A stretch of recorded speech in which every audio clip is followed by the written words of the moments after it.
You're live. Laura? Hello, Laura frozen. everybody, and welcome to our 22nd Native Paranormal Crossroads live stream. I'm delighted to be here. My name is Laura Massey from Two Feathers Medicine. Tonight, we don't have all the rangers with us. We have Michelle Miners, Stan, and John are on an investigation. Maybe we'll find out more about that later. I'm with my co-host, Dale Tobin from Symmetry of Health. Hello, everyone. Great to be here. Excited for another incredible show. And the one and only Andrew Bartzett, the Galactic Historian. Hello, everyone. It seems we got an echo coming from someplace now, too. Okay. Turn my speaker down a little bit. Maybe it's that. Let's see how we go. We have a really special guest tonight. It's Sasquatch, which is Bigfoot month of July.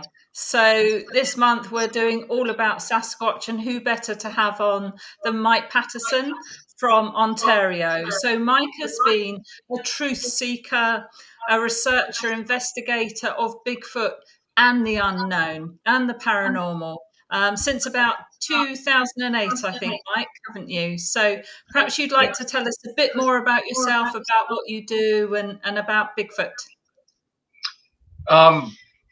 Was back in 2008 that I was visiting the woods often with a camera, just chasing wildlife, enjoying nature, and I'm quite sure I was being watched.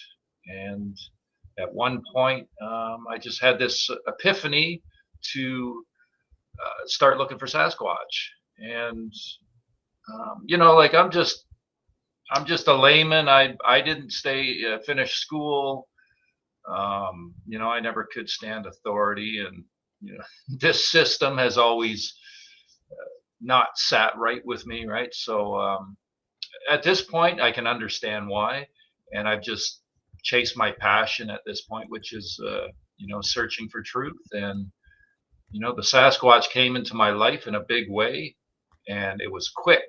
Like, they showed their presence to me basically the first time I went out, the second time I went out, the third time I went out, and it's never really stopped. It's just been an incredible journey, and interacting with their people, making contact, and developing that, and over the years, and so I share my experiences and help others understand their own stuff. So, Mike, in the context of what you're talking about, what was so significant that changed your life back in that time period? And could you share that experience with us in the audience? It was in 2008, October 25th, 2008, about 4:30 in the afternoon. I had just, there was a comment left on a YouTube channel, and I had made a comment, and somebody had reached out to me and asked me if I wanted to go to an area of previous activity.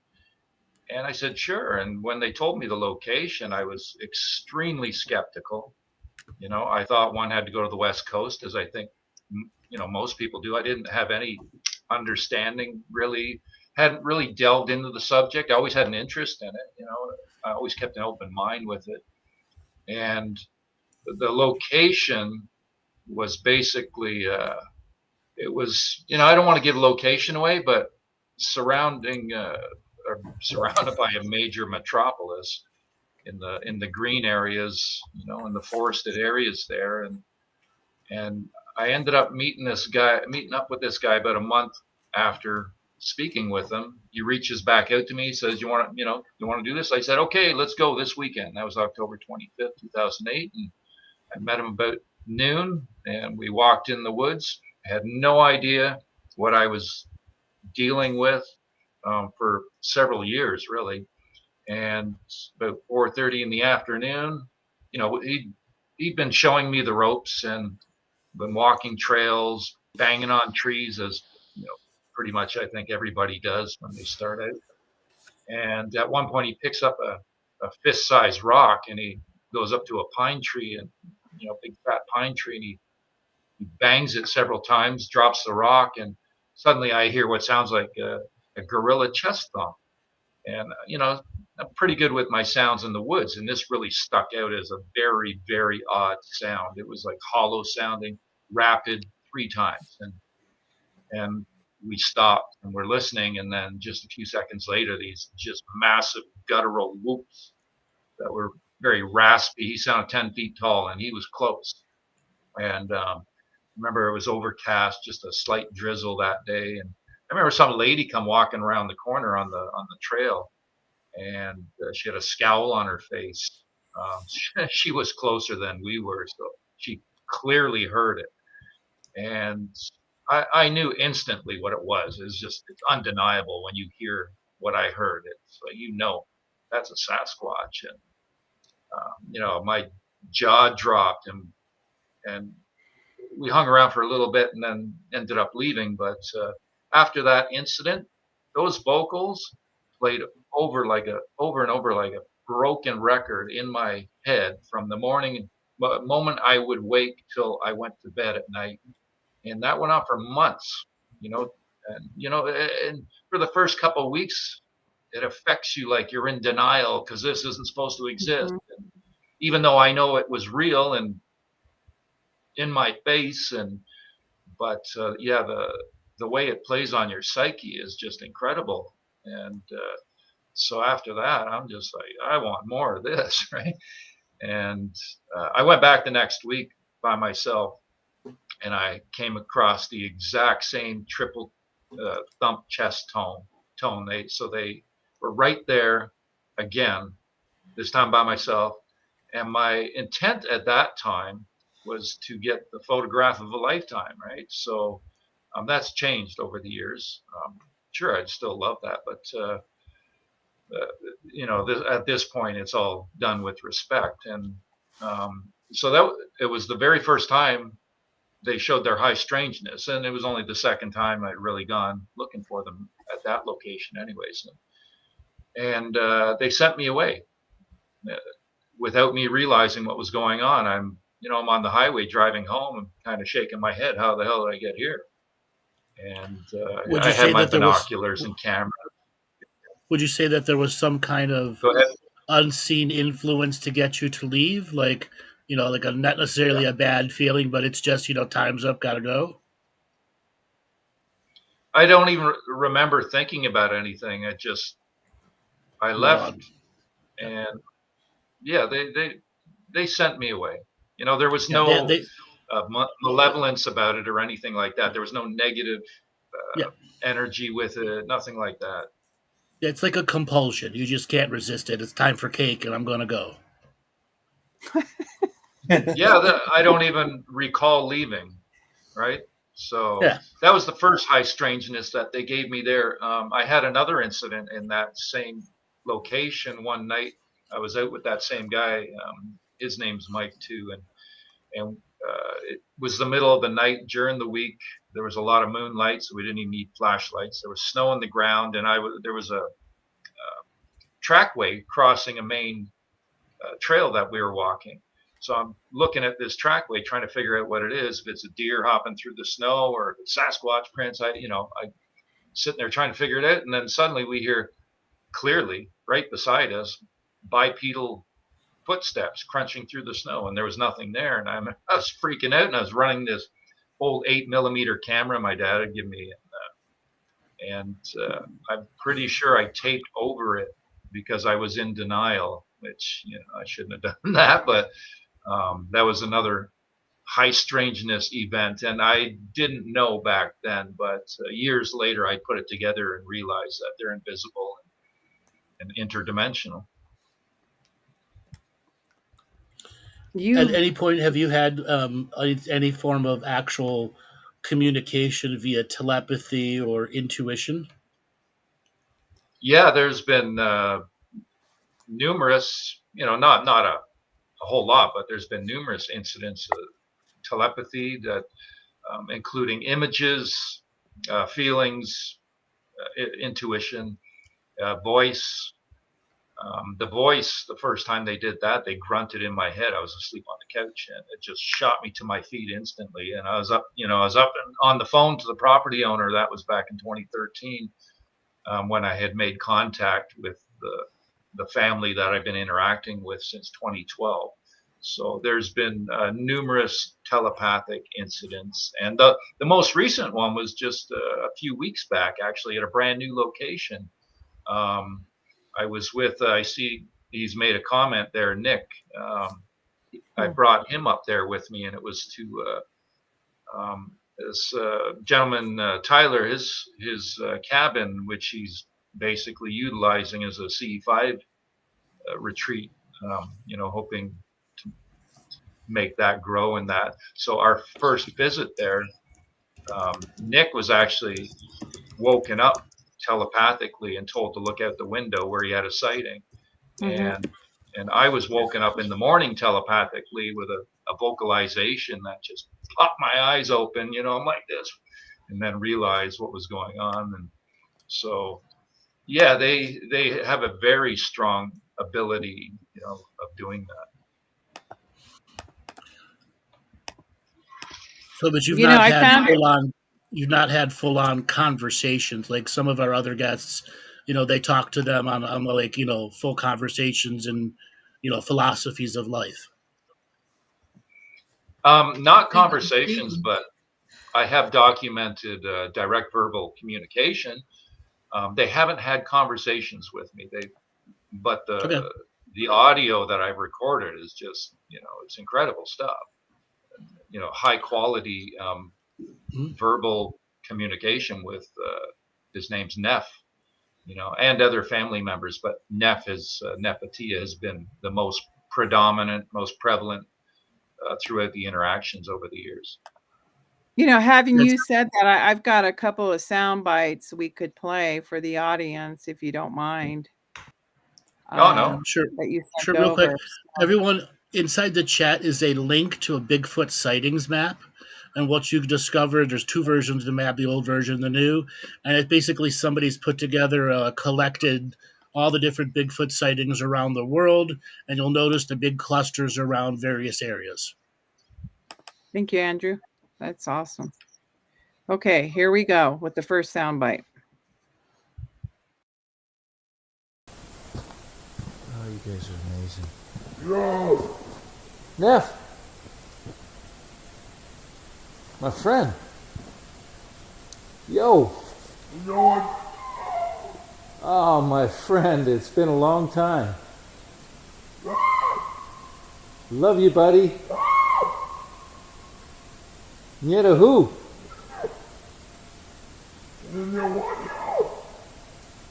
You're a good man.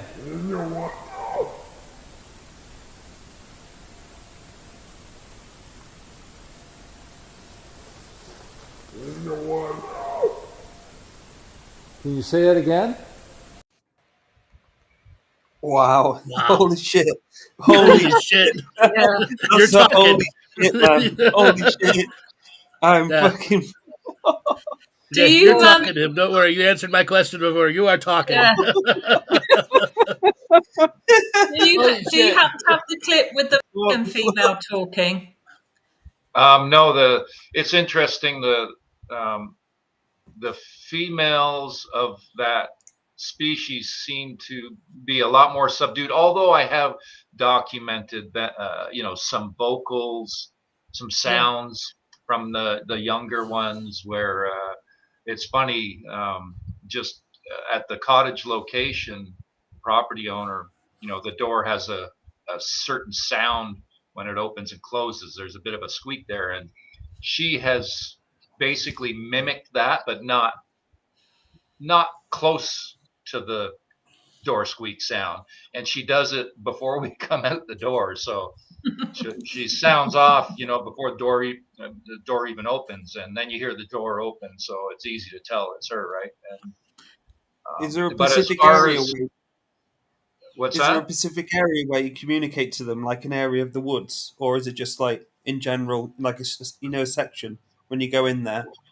I was invited to investigate a property. It's up in the Kawartha Lakes region in Ontario here, and I was invited to investigate a private property.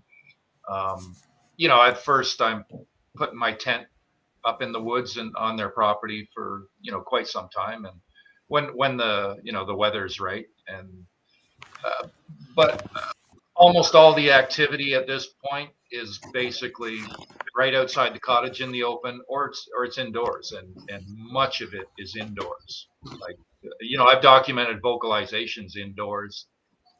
There's a lot of physical contact. There's written communication developed. There's apports, just marbles. Bring home marbles almost every visit, but they show their abilities persistently and consistently, and it's it's incredible to see how they understand energy and consciousness at a level. It's just it's incomprehensible. What they can do. Like, I bring a pie. I don't even gift outdoors anymore. Everything's done indoors on the counter. And I brought a pie once, wasn't touched. I ended up finding the marble inside of it. Or they can put objects in or take objects out of something that's sealed, that has not been opened yet. I've seen this numerous times, and it's just, there's a lot of humor with this as well. So it's a constant showing of their abilities, Hey, Mike, talk about the marble. Talk about the marbles and what the significance of the marbles are.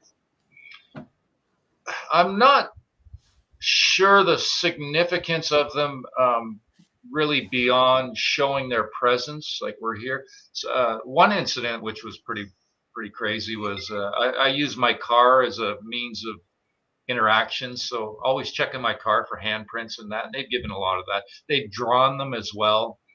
I put some stuff out there, and people, you can tell that's been drawn with fingers. It's like, yeah, but it's the Sasquatch doing it. But anyways, one night, yeah, they do it to be funny, right? One night, I'm looking at my car with my flashlight, and there's just whatever space between me and the car, and I have 10 clear blue marbles all just bounce off my chest and in between that space and drop to the ground. And I sat in a chair one night outside, and I put an image in my mind of a marble. I had my hands clasped in my lap, and I quietly, Dwayne sitting beside me in his chair, and we're just watching the woods in front of us. And I didn't tell him what I was doing. I quietly just put a image of a marble dropping into my hands in my mind without saying anything. And it happened so fast, it just blew my mind. It's like, how did you guys know my thought that quick? Their response time, it was like the speed of light, basically, right? Mm-hmm. It was like they saw my thought in my subconscious before it even reached my conscious mind. That's how fast it was. And guess what I have in my hand, showing the audience and everybody on the show? I have one of those marbles. When we went to the native conference, it was I brought a cast copy and a book that I'd done an article in. Can you see that okay? Article in and a marble, and Michelle ended up winning the prize. So it was pretty fun. So I got a question about the marbles. Are these like handmade marbles? Are they just stuff they've collected from kids played marbles in Jackson the 60s? Marbles aren't exactly a common play toy anymore. They look like old marbles, new marbles. I don't know where they get them. I get this ass all the time. Sorry, I'm just going to turn that. That's a little bright there. Let's see if I can. There we go. It looks like, I don't know if they picked up a bucket of them from somewhere, or if they can just produce them, on demand. I don't know. I don't know. But at one point, Dwayne and I, we figured we, had over time been given a couple thousand, and that was years ago. So who knows now? I've given a lot away, but I basically bring them home every visit. I get whole marbles everywhere. I never get tired. Actually, I joke with them every visit. If I don't have a marble by a certain time, I say, okay, you guys finally ran out. Finally, no more marbles. You're out. You're done. That's it. You've lost your marbles. And I always get more marbles. Is it like a Bigfoot currency? I don't know. It seems to be quite common though. It's fractional Bigfoot currency.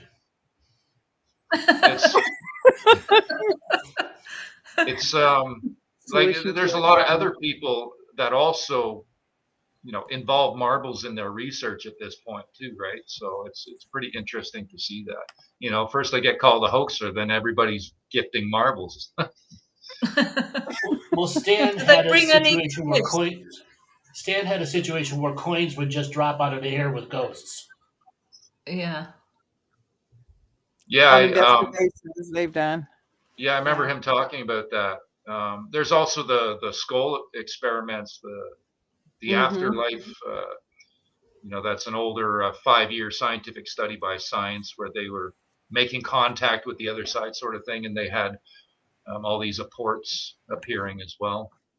So it's something that the Sasquatch do, and this is one way that they show their presence, just to say, hey, we're here. The second day I moved into this apartment, I got this vertical shelf thing in the corner here, 1, 2, 3, 4 shelves, and then the top one. And I had unpacked this mask from my folks had brought me back from the Amazon. There's some beads under the eyes, and one had fallen out. So I placed the mask I was unpacking, placed it on the shelf. The shelves were all empty, and I put the bead beside it, and it rolled down between the shelf and the wall. And I could see it there. I couldn't get my finger in there, and so I just left it. Next day, I just grabbed a butter knife to pop the bead out, and I looked, and it wasn't there. I was going, what the hell? Where'd that go? And suddenly, it starts bouncing on the shelf.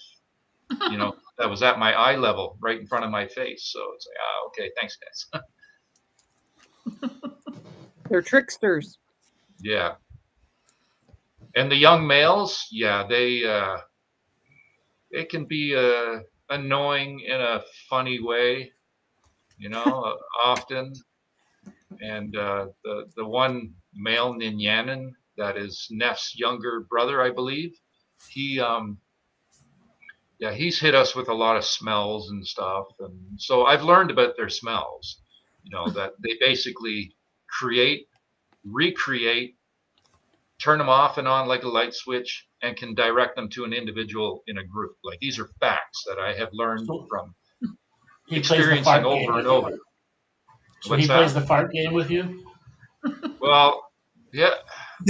He hasn't made that smell, but sulfur, shite, I'll call it, different tones of that, both dog and farm. I've had it where I actually felt a little whirlwind tornado go up one nostril, blew it right up my nostril, sitting at the table.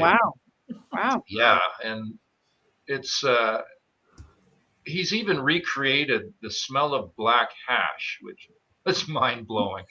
And the property owner's vape pen, he recreated that smell. These wood smells, perfume smells, all these different kinds of smells, and they're off and on like a light switch. So it's been outdoors and indoors. So all these things, sometimes, hey, you got to take one for the team, and it's annoying and that, but you learn, right? I learned this knowledge from it, and I'm cool with it.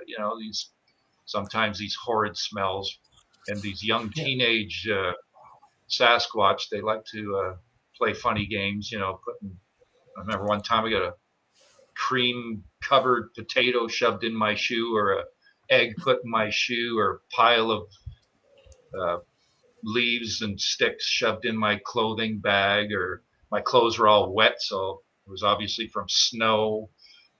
These sorts of things. They do this all the time. I mean, if you think about the scent of being able to generate sense of smell, as an evolved skill set, that would make them, king of the area, because anything that's high sensitivity if they're just creating a frequency that we identify as a smell through our central nervous system, again, that would make them invisible to sensing predators like big lions and bears, etc. And they can do the same with sounds as well. So they can create, recreate, and direct sounds. So it's both smells and sounds. They recreated the sound of a snowmobile engine early on during the visits, right there close to us with no motor running, just 2 revs from a snowmobile engine after the one that we were on, it was shut off. And then shortly after that, they did that. So Sorry, I was just going to say telepathic wood knocks as well. I've received that several times at this point. So that would be like, they sound like they're speaking slightly English at times, or making words, because they could be copying you. They know English. They said they know all language, which they feel the energy of words. They've given me that experience. Actually, I have been given that, where I can understand how they would experience, or how they would understand all language. They speak a specific language there, which they wrote down. It's probably a word that is just something that they know, because I looked it up. I couldn't find anything on it. I was even trying to pronounce it when they wrote it down, and we went outside to come back in, and they made adjustments because I wasn't saying it properly. But they do speak some English, and it's not mimicking. They understand the meanings, right? So they're very intelligent, very they're highly underestimated in their intelligence. I tell people this all the time. Mike, can they manipulate the environment around you? Because when I shared my story of working on the ranch that I did, and then the floor started to wave, and distort, and me and the on-site manager were watching the floor warping and waving before us, and then all of a sudden the smell came, and it was so rancid. I mean, do they have that ability to manipulate your environment of what you're seeing, or are you getting into their realm based on them changing the frequency? Yeah, I would say definitely so. Like trying to think if I've had any. I've had so many experiences, and a lot of them I've probably forgotten too over the years, right? But and I'm thinking of other ones from that other people have shared with me. So I would say definitely 100% they could do that. Okay. And I know there was an incident that happened at the cottage too, way back, that I don't want to get into the details of that, but they put somebody in another space. I'll just say that. Oh, so wow. that would basically align with what you're saying. Okay. Trading the frequencies and everything. Yeah, hey, let's play the next sound bit, if you guys are open to that. Here we go.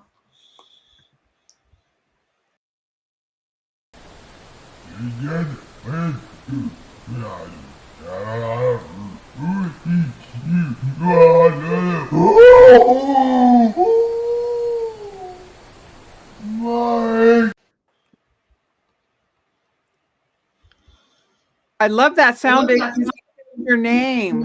Yeah. Wow. Yeah, you're cutting them a little short though. Yeah. It goes on a little longer than that, right? Because I call back to them. Sorry about that. Do you want to play the full part of it, Michelle? I don't have the full power of it. That was it. That was it. I think that happened with the first one too. So it's probably just the system, whatever you're using, just cutting them a bit short. But these are all posted on my channel as well. And that last one that you played, they vocalize on both the inhale and the exhale, and there's a velocity behind that is just beyond human. I mean, some of those sounds are so familiar from when I was living out in Washington State. I don't hear them here as much in Ohio, even though down by the Great Salt Fork State Park there's a massive intersection of Bigfoot sightings there dating back hundreds of years. Um, did they ever talk about underground tunnels or indicate anything about using underground tunnels? I've asked them if there are other types of beings living inside the earth. They said yes. As far as where the Sasquatch go, where they reside, and that, if I knew that, I would not be speaking it out loud. I keep that information to myself. I won't give any DNA evidence at this point to science. I won't give science anything that might get them closer to understanding their secrets. Well, I found it really interesting, Mike, when we were at this conference, when the speaker spoke of their experiences, and the Native Americans are so in touch with that culture and that they look to them as kinfolk. And I learned while I was there, and I felt the healing power, because that's what they look to the Sasquatch as, healers. And I felt that healing power, and I came back a changed person. I no longer fear that phenomena. And, you know, the Sasquatch has now become a great part of my life, as far as they are real. The evidence is there. And to look at them as being this protector. And I think when you and I were speaking to each other towards the end of the first day of the talks and everything, and I had won the prize, the raffle. And do you remember the conversation I was having with you and another gentleman, when all of a sudden there was a huge presence right there who appeared in front of me, and he was a big guy. He had to be about 10 feet tall. And I go, did you guys see him? Do you remember that conversation? I mean, yeah, I don't remember exactly what we're saying, but I remember you mentioned that you basically had that flash of one of them being present. Right. And, yeah. There was something else that happened during the second day there too that showed their presence, and that was when Tom had put an image up on the screen, and there was a pair of eyes. Right. Clearly a pair of eyes, and I'm waiting for him to speak about the eyes, and he doesn't say anything, and I'm thinking, right there. And then the eyes disappeared. Like, boom, they were gone, and there was several witnesses to that. So that was pretty wild. He's going to be on our show next week. He agreed to that. So maybe we can ask that question of him. Yeah.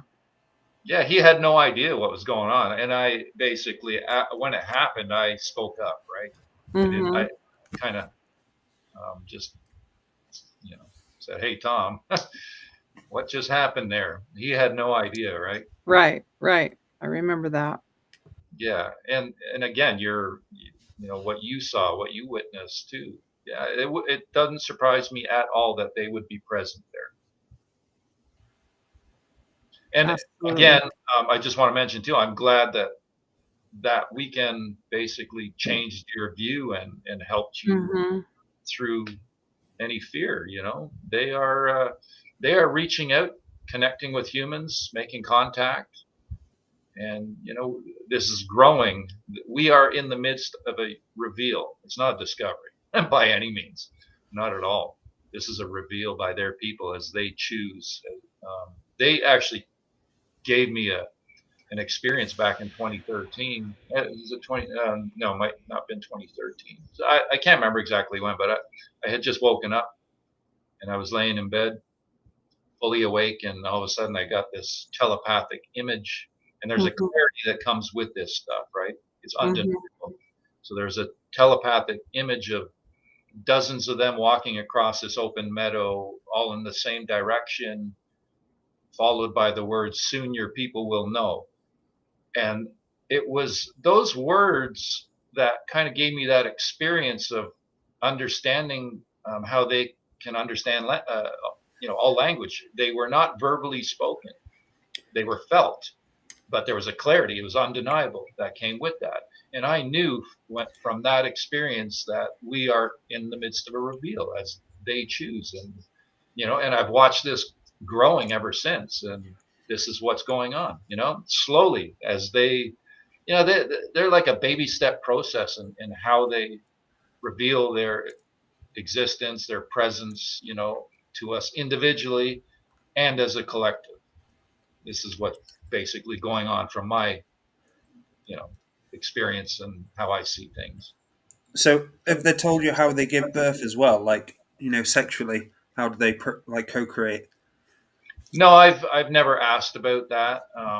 I did ask more recently about Neff, if he had a family and that, and I ended up learning that it was disrespectful to ask about that. So okay, I left that. But the family has grown. I'll say that I know for sure. And do you recognize individual voices?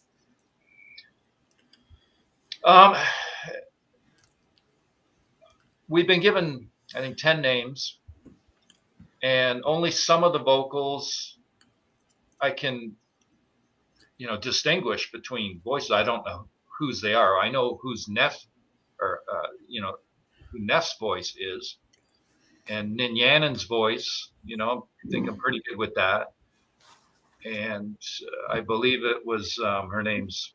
It's either Anastasia or Ashantia. I believe there's 2 females with those names in the family, and but it's difficult to distinguish who's who. I have a piece of audio where one of them actually says Sasquatch says yeah, it's just crazy vocal. He actually says Sasquatch, and there's no the S is very clear. Some people might think it's Neff, but I don't think so, because when I've heard Neff pronounce the letter S, there's a bit of a lisp with it. So it's like, no, those are 2 different family members, I think, right? So then there's an audio piece with an older male and a younger female speaking simultaneously. And it's actually my most recent video I did, Prince at Home. I just posted it, I think, yesterday. The very end of that has that piece that I'm talking about. It's actually, somebody cleaned that up for me quite some time ago. So that's right at the exit of the video, if you give that a listen. And I don't believe that's Neff either. I believe that's an older male. I could be wrong, though. So, it's not always so easy to distinguish who's who, but yeah, I listened to that, and the female voice was quite distinctive from the male voice. Yeah, that you pointed out. Yeah, and they're talking over each other. And actually, that video, what was interesting was, I was at home the other day, a few days back, and I just had this sudden urge to go walk in the woods. And I'm surrounded by woods here. There's woods everywhere. There's trailheads everywhere. I could pick one of countless trailheads to go. I could have walked in the backyard and just basically gotten lost back there. But I jumped in my car, went down the road, a few minutes, passed some trailheads, stopped at a certain one, walked in 100 yards, and boom, there was a print find.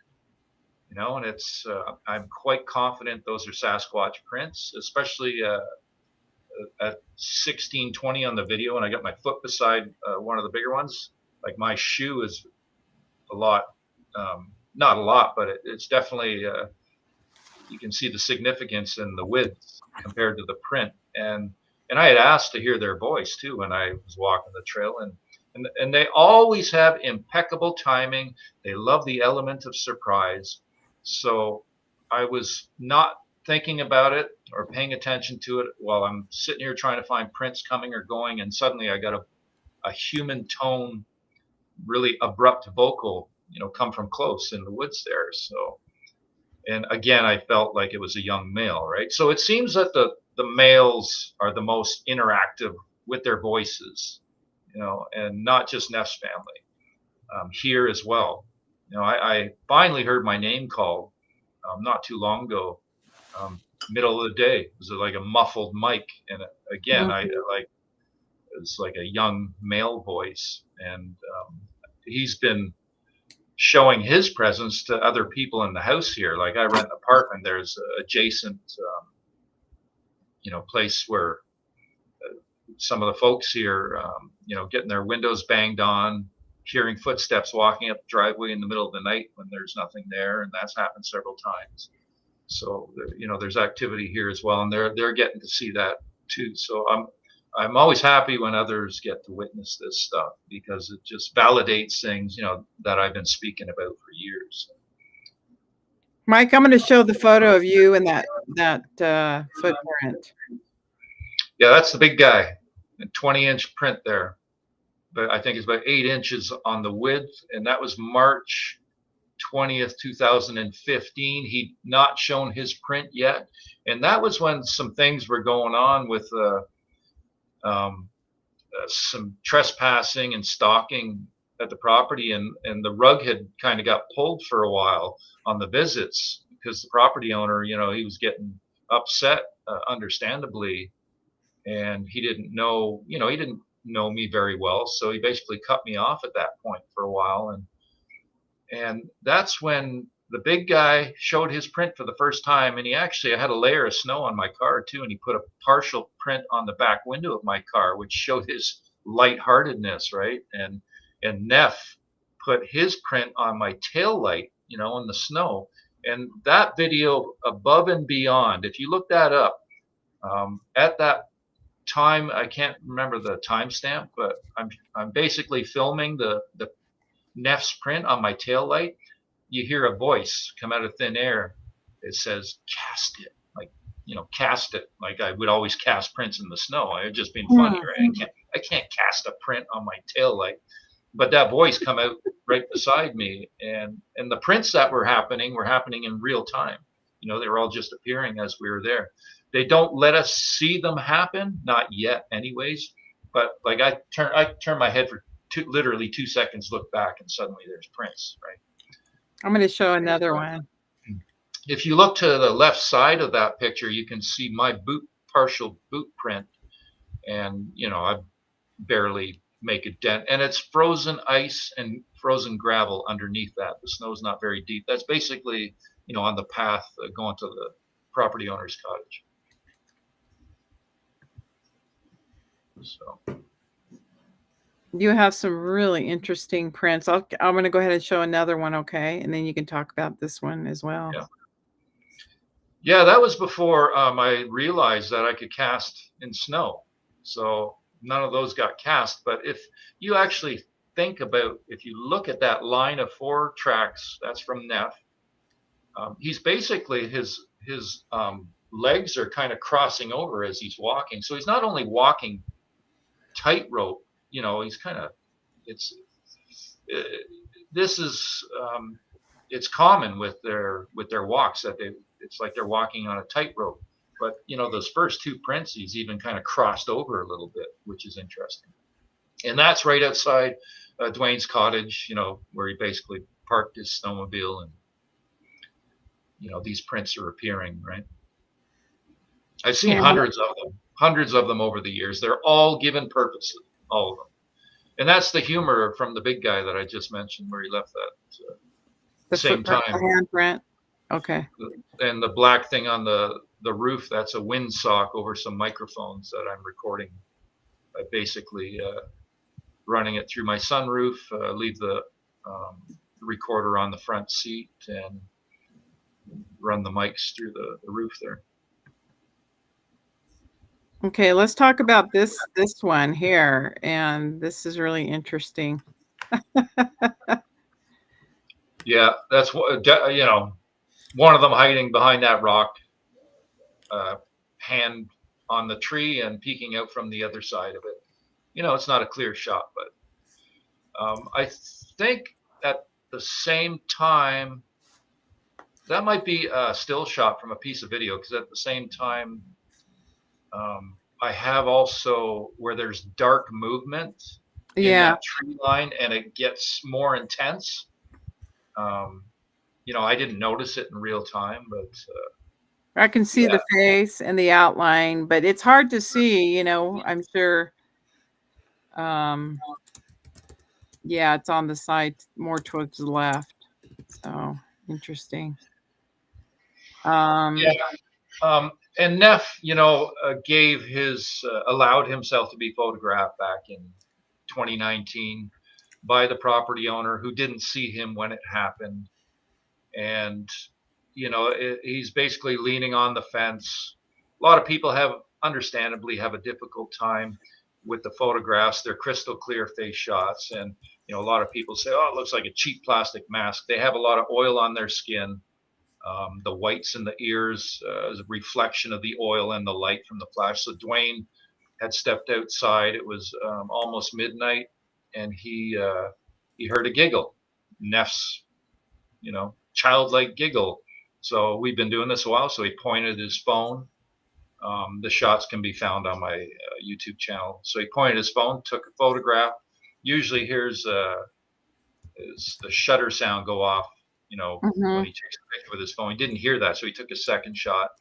Seconds later, I think he took a step or two, and took another shot. And there's clear facial differences in his expression. And I remember at the time I asked them, "Do you want these put in a video for the world to see?" And they wrote, "Not yet." I was like, "Oh, okay, that's interesting." That's interesting. Didn't say no, so I dropped it. And there was a couple times over the years where they would impose photos onto a point and shoot camera that I have that I bought for them to play with, and they'd give me dozens of images with it.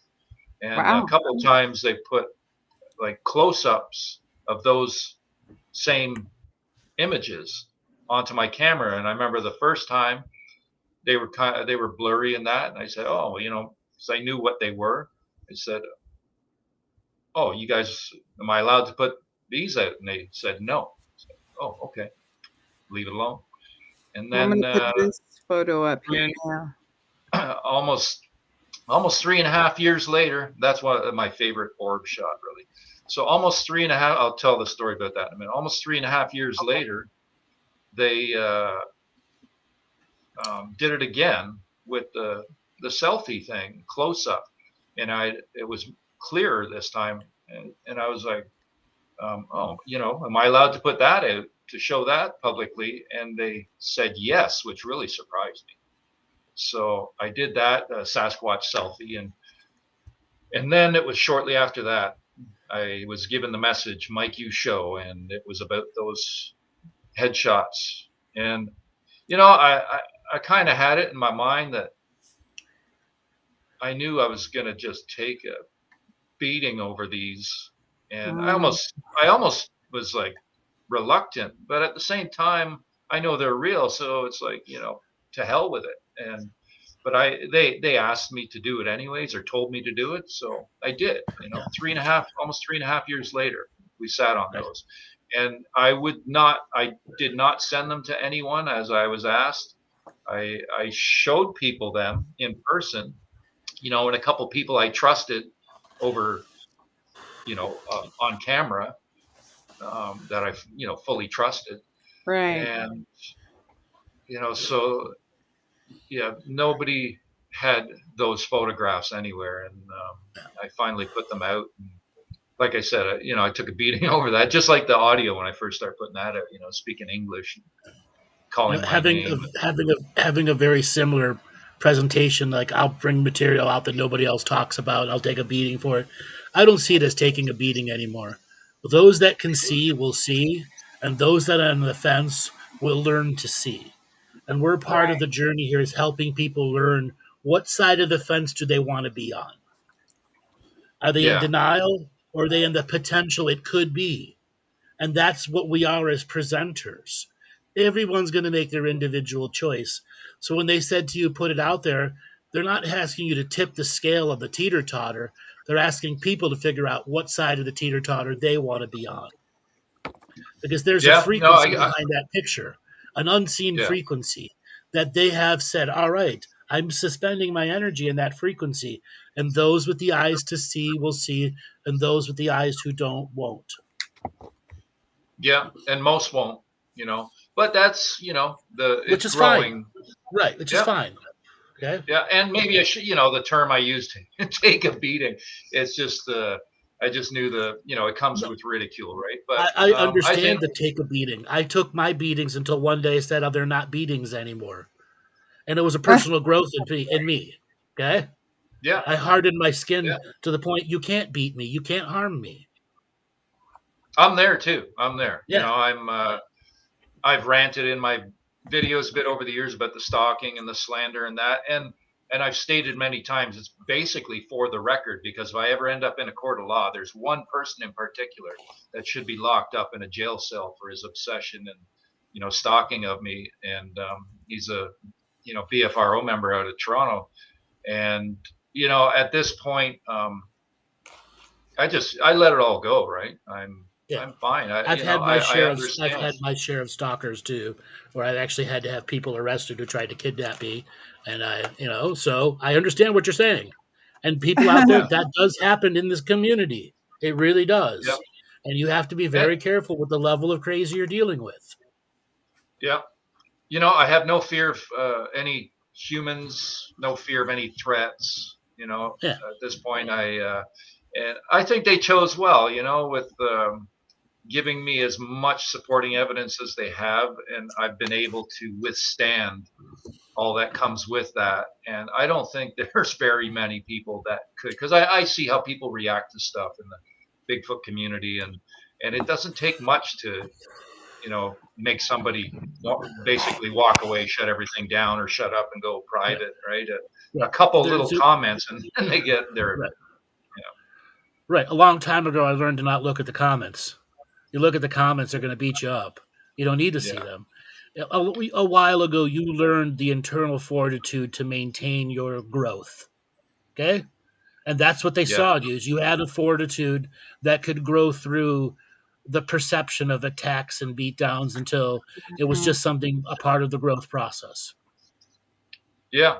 And, as far as what you just mentioned about the comments too, I've been extremely interactive over the years. I answer pretty much every question thrown at me. Some people that come at me with a, negative intention, I can see right through that easy. So I just, go away. I just get rid of them, block them at this point.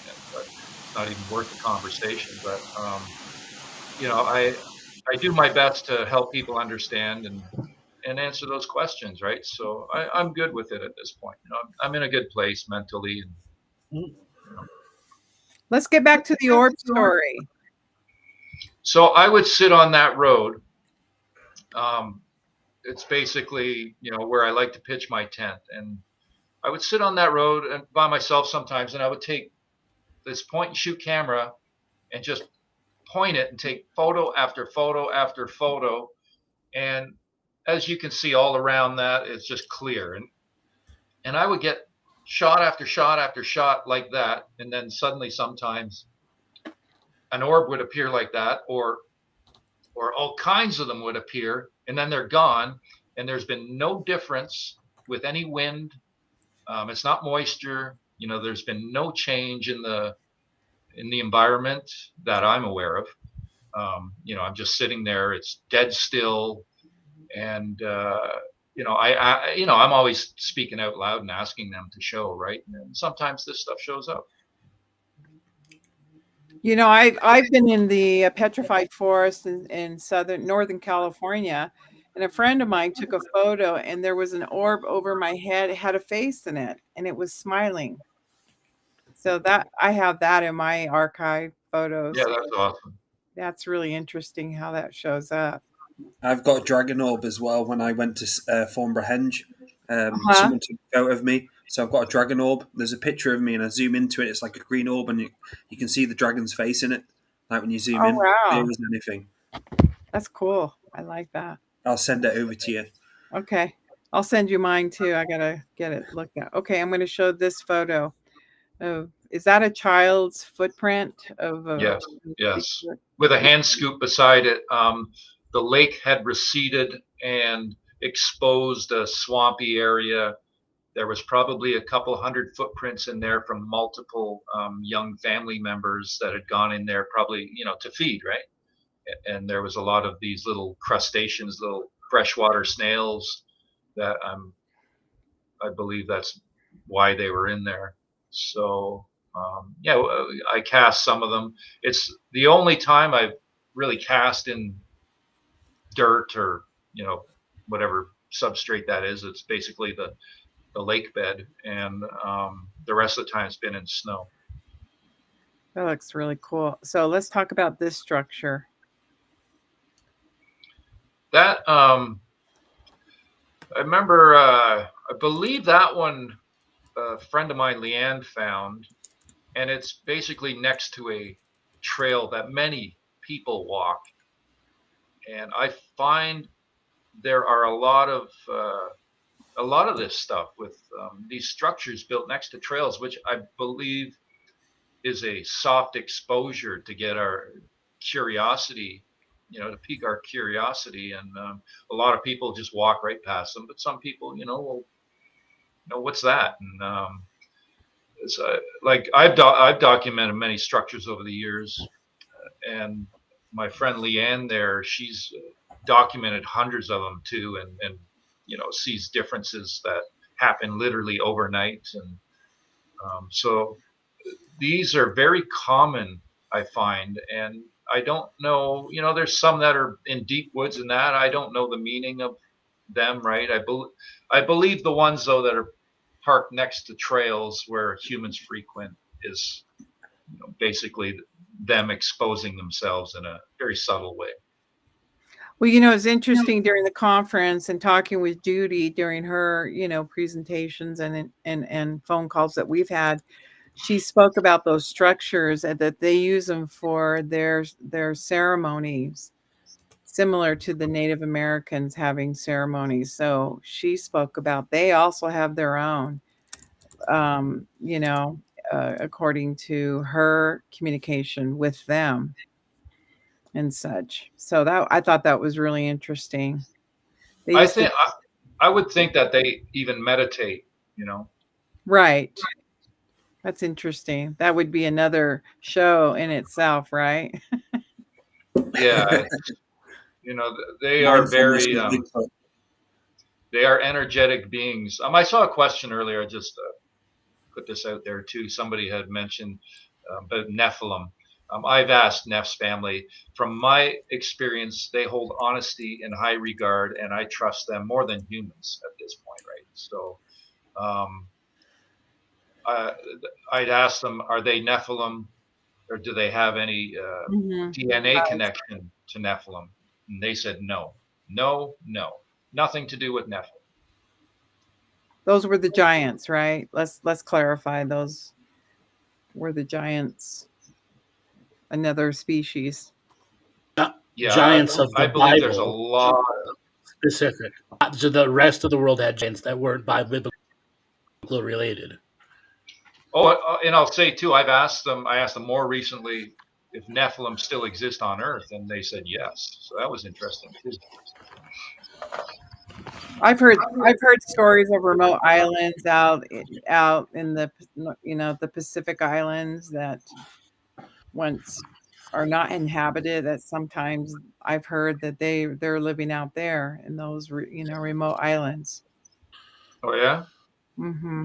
There's a new series on the Solomon Islands and the Malaysian Islands about how giants live amongst the tribes that have no internet, no post office, no Amazon delivery, no cell phones. They get maybe a boat that comes every 3 months with supplies, and that's for the white people who are doing research on them. I remember one time I went to Panama. I'm staying at this place called the Gamboa Rainforest Resort. Beautiful place. The wildlife there is absolutely incredible. Harpy eagles. I witnessed one there, but it's basically on the Chagres River off the Panama Canal, and it's you're in the jungle. And I'd walk a trail, and the Embera Indians are there, and they walk past you, gabbing on their cell phones. I found that. That's interesting. Yeah, that they have the cell phones. Who put up the tower? Yeah, exactly. Yeah. Well, we're getting at the top of the hour, and Mike, it's been a wonderful time with you today, with all of us. And again, the Rangers are The other two rangers are on an investigative mission right now. I was teasing them a little bit about that. But from once in a great while, we go out and do our investigations. Again, contact me about the Washington investigation that your friend, whoever is reaching out to you. But it's been wonderful, and I'd like to have you back on the show. Just because you have so much evidence and you have so much stories around your associations with the Sasquatch and the love, that's a whole different subject in itself. As we ended the conference, we really felt the energy of love amongst us as a group, and that we felt like that was present there. The energy of that was present at that conference, and we all bonded. It was really an interesting event. Yeah, they're very adamant about love and happiness, being happy. And I think it's that whole energy thing that, everything is energy, as we all know, right? And to just be in that positive as much as you can, that negative can't exist there, right? Right. Exactly. It was very clear of just the connection that the healing aspect of it too was really present. I received that in my life. So it was wonderful. Yeah. Maybe next show we can have you on and talk about the healing process of what they do for mankind. It's funny. There's these stories way back of gift Sasquatch garlic, right? Mm-hmm. And one time they actually gifted me garlic. Right on the table in front of me. I said, "Is this to heal me?" They said, "Yes."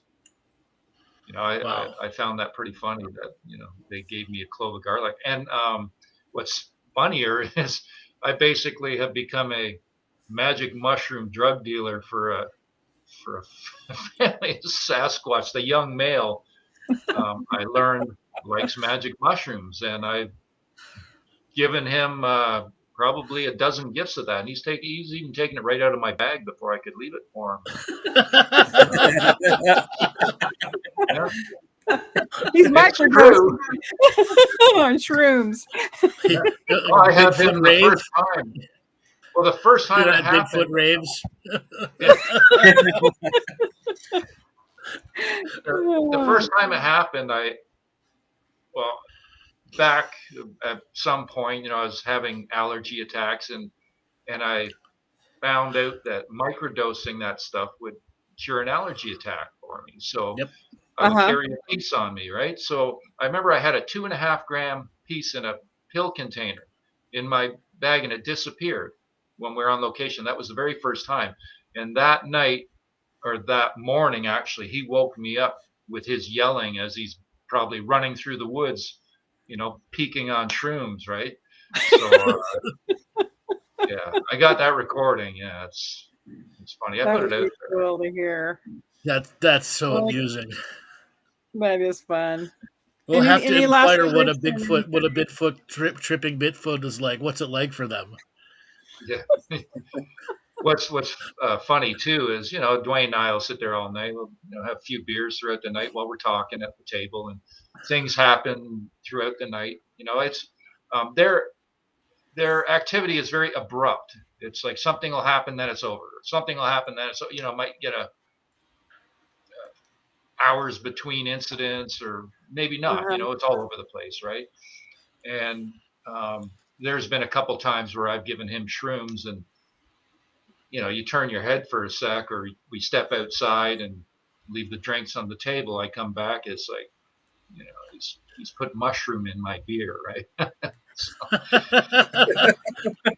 He's roofing you. Even some back. He's roofing you. Yeah, I've gotten a little throw off it there once, but funny guy. Next episode, how to trip off with the Sasquatch. Yeah, what's a tripping with the Sasquatch? What an episode! Well, one time Dwayne had this pipe, and he had some weed in it, and he he kind of holds it up. We're sitting outside in the chair, and he holds it up, like to give it to him. They didn't take it, obviously, but puts it on the ground. When we went to pick it up, there was a marble in the bowl, so that was funny. Oh, wow. He's like, I'll save this mug for later after the trip comes down. There's been a couple incidents where the beer, Dwayne's beer, has gone missing. He's very particular about putting his empties back in the case, right? One night I come back in the cottage, and there's a bottle sitting on the counter. I thought, well, that's kind of weird. And I grab it, and it was almost hot to the touch, like it would just been held. And so the odd beer, they're people, right? So right. Yeah, we'll have to see what they think about Twinkies. Yeah. It used to be peanut butter cup. Cake. Got it. Laura's famous cakes. Let's see if we can get them addicted, right, Laura? Yeah, get them addicted on tiramisu. Bigfoot Claire. When you would bring bags of pepperoni, and the first time you put them in the fridge, the first time they started disappearing, and he'd ask me, he goes, "Did you eat some of the pepperonis?" I said, "No, I haven't touched them." And they were disappearing, so I started counting them, double, triple counting them, make sure I know exactly how many are in the pack. It got to a point that the package was still sealed, hadn't been opened yet, and they were still disappearing out of the package. Oh, wow. That's crazy. Teleporting them out of the package. Yep. The invisible hand goes right through the package. Well, that's to see if they like pizza. Endless pizza, beer, and stories. mushrooms. We're definitely going to have you back on. That's for sure. Yes. I'm probably the only guy who's played tic-tac-toe in the snow with a Sasquatch. They never did get the hang of it. I remember I would do like an X and an O just to show them, okay, you guys pick one or the other, and they would use a fist to mark it. And one time the snow wasn't that great, so I used rocks, and 2 rocks for me or them, whatever it was, and 1 rock for the other player. And I remember I come back outside at one point, and they'd put a rock in every square. It's like, how do you play, guys? It's not it, man. You don't, you're cheating. But it's funny. Like I said, the stories are endless, right? Yeah, that's great. I love it. Interaction.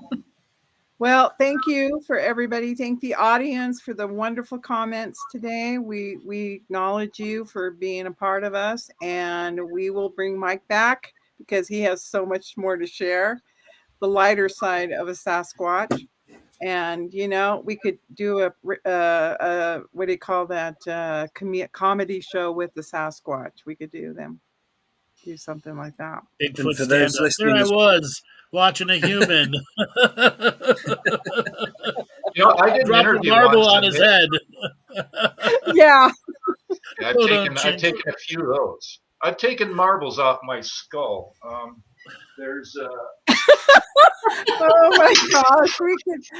Yeah, like I get some marbles, like that are big. Wow. Ouch! I've been knocked off the skull a couple times. It's like, wow, do they throw them at you? I mean, out of thin air, just boom. Oh yeah, they're all out of thin air. Yeah, I need 2 steely balls. I need the 2. They allowed me to see it happen 2 visits in a row. I've told this story many times where I was sitting at the table. I turned my head. They knew where my gaze was, and it was at arm's length. And suddenly I see this marble start to appear, and they pushed it slowly. It looked like a little mini wormhole, and they pushed it through, and I watched it come through slowly and pop into this dimension and drop to the floor. Oh, wow. We've got to bring you back, most definitely. Yeah. Part 2. All right, everybody. Thank you. Great Thank you. Thank you so much. Remember as well, drop a subscribe and like.